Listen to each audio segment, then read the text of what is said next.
تم باہر سے آ کر ہمیں بتا رہے ہو.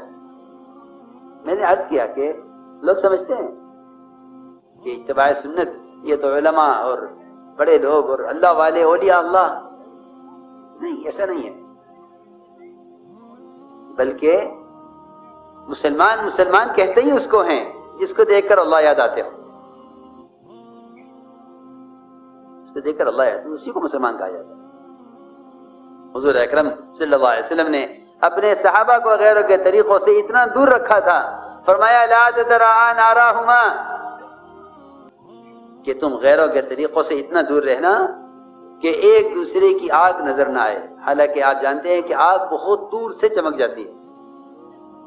تو سورج جو چمک رہا ہے کروڑوں میل سے، یہ اپنی تپش کی وجہ سے، اپنی آگ کی وجہ سے آگ دور سے نظر آتی ہے. آپ نے غیروں کے طریقوں سے دوری کی مثال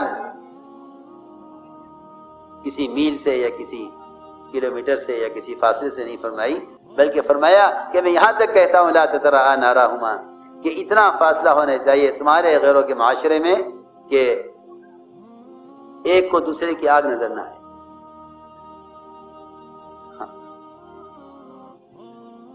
تو میں نے عرض کیا کہ لوگوں نے ایک درمیانی راستہ بنایا ہے، ایک درمیانی راستہ بنایا کہ یہ ایک ہمارا درمیانی راستہ ہے، نہ کفر میں اور نہ پورے اتباع سنت میں، ایک درمیان کا راستہ. یہ درمیان کا راستہ منافقین کا تھا. یہ درمیان کا راستہ کس کا تھا؟ جی ہاں، یہ درمیان کا راستہ منافقین. قرآن نے منافقین کی جو پہچان کی ہے وہ اسی سے کی.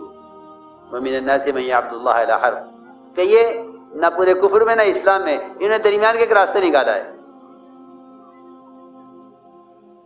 اگر دیکھتے ہیں حالات مسلمانوں کے بہتر ہیں تو ادھر ہو جاتے ہیں، اور دیکھتے ہیں کہ حالات مسلمانوں کے خراب ہیں تو پلٹ کر کفر کی طرف ہو جاتے ہیں. میں نے عرض کیا کہ اللہ تعالیٰ نے وعدہ کمال دین پر کیا ہے، ادخلوا فی السلم کافہ، اسلام میں پورے داخل ہو جاؤ. اسلام میں پورے داخل ہو جاؤ. اسلام صرف فرائض کا نام نہیں ہے، بلکہ عبادت ہے، اور عبادت دین کے تمام شعبوں کا احاطہ کیے ہوئے ہے. عبادت صرف نماز پڑھنے کو نہیں کہتے، بلکہ امام غزالی نے جو عبادت گنوائی ہیں وہ 10 چیزیں گنوائی ہیں عبادت، جس میں دعوت بھی ہے، تجارت بھی ہے، سنتوں کا اہتمام بھی ہے، پڑوسی کے حقوق بھی ہیں، اور اسلام کے فرائض بھی ہیں. یہاں اس سب کو 10 چیزوں کو عبادت فرمایا ہے، اس میں نماز، روزہ، حج اور زکوٰۃ، ذکر اور تلاوت، دعوت الی اللہ، اس کو بھی امام غزالی رحمۃ اللہ علیہ عبادت میں شمار کر رہے ہیں.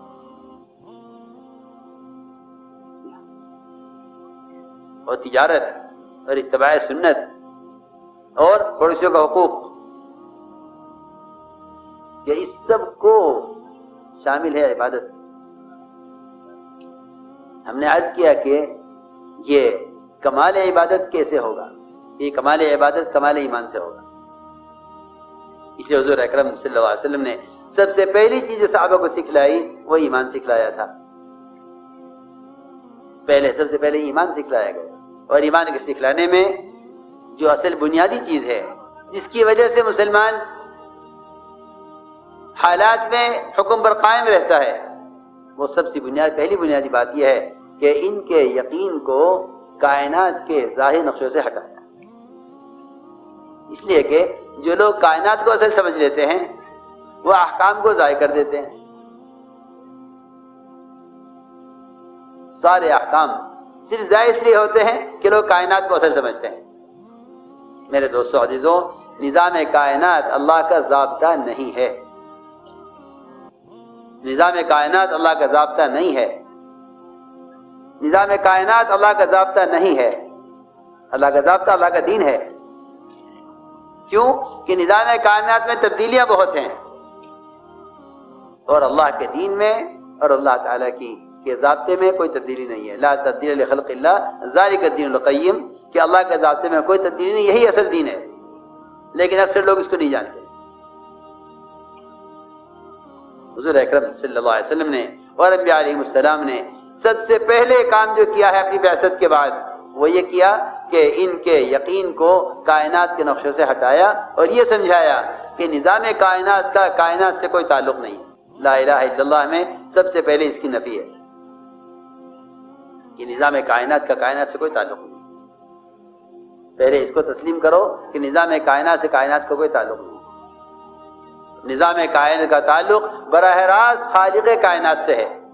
خدا کی قسم ایک پتا درخت سے گرنے میں جتنا اللہ کا منتظر ہے، خدا کی قسم اتنا ہی اسرافیل سور پھونکنے میں اللہ کے امر کے منتظر ہے۔ سارا نظام ان دو کے درمیان تصور کر لو کہ جب تک کسی کام کے لیے اللہ کا امر نہیں ہوگا، حکم نہیں ہوگا، وہ کام ساری دنیا کے نہیں، سارے ملائکہ مل کر نہیں کر سکتے جب تک اس کے لیے اللہ کا امر نہ ہو۔ یہ تو بیچارے ایسے اندھے کہ یہ سائنس کے نظام کو ہی اصل نظام سمجھ بیٹھے۔ جی ہاں، سائنس کے جہل کو سائنس کے علم کہتے ہیں، جس کی انتہا جہد دجال پر ہونی ہے، جس کے ابتدا میں بھی عیسیٰ علیہ السلام آئے، انتہا میں بھی عیسیٰ علیہ السلام آئیں گے۔ یہ اس کائنات کے نظام پر کائنات کے نظام کو پر اپنا مدار لے کر چل رہے ہیں کہ یہ ہماری حیات کا مدار اس پر ہے۔ سوچو، نظام کائنات کا خدا کی قسم کائنات سے کوئی تعلق نہیں۔